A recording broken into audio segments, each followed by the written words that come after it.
अस्सलाम वालेकुम। आज हम डिस्कस करेंगे uses of index in file management system and DBMS। Indexes basically होते क्या हैं? Data structure use by DBMS to speed up the sorting and searching process.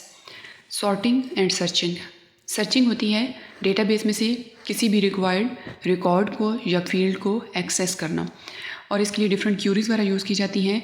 तो हम इंडेक्सेस के थ्रू भी डेटा को सर्च कर सकते हैं। इंडेक्सेस में की वैल्यूज़ होती हैं और इंडेक्सेस की एक फ़ाइल होती है जो कि सेकेंडरी स्टोरेज डिवाइस पे साथ सेव की जाती है।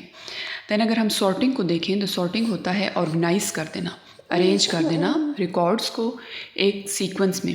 अब वो असेंडिंग भी हो सकता है, वो डिसेंडिंग भी हो सकता है। असेंडिंग होगा तो स्मॉलर टू लार्जर और डिसेंडिंग होगा तो लार्जर टू स्मॉलर, यानी 10, 9, 8 to 1। इंडेक्सेस में भी क्रिएटेड ऑन फॉरेन की, सेकेंडरी की और प्राइमरी की। प्राइमरी की हमारे पास क्या होती है? दैट मस्ट बी यूनिक, और मैंडेटरी होता है कि हर टेबल के अंदर कम से कम एक प्राइमरी की होती है। जैसे स्टूडेंट का रोल नंबर जो होता है वो यूनिक होता है। सेकेंडरी की वो होती है जो कि सर्चिंग एंड सॉर्टिंग के लिए यूज़ होती है, और फॉरेन की वो होती है जो कि रिलेशनशिप कायम करती है दो टेबल्स के दरमियान में। अब वो टेबल्स कौन से होते हैं? एक पेरेंट टेबल होता है, एक चाइल्ड टेबल होता है। Indexes are created by system developer or DBA। जो डेटाबेस एडमिनिस्ट्रेटर होता है या सिस्टम डेवलपर होता है वो इंडेक्सेस क्रिएट करता है। Some indexes are created automatically in the related tables when relationships are defined. यानी जब रिलेशनशिप क्रिएट किया जाता है तो कुछ इंडेक्सेस जो होते हैं वो ऑटोमेटिकली टेबल्स में जो रिलेटेड टेबल्स होती हैं उनके दरमियान में खुद ही क्रिएट हो जाते हैं।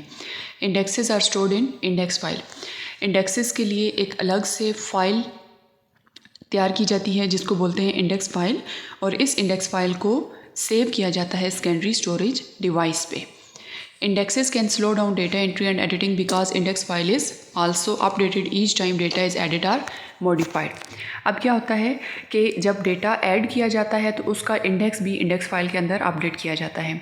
जब कोई पहले से मौजूद जो डेटा है उसको हमने डिलीट करना है तो उससे रिलेटेड ऑटोमेटिकली जो इंडेक्स होगा उसका वो भी 1- हो जाएगा।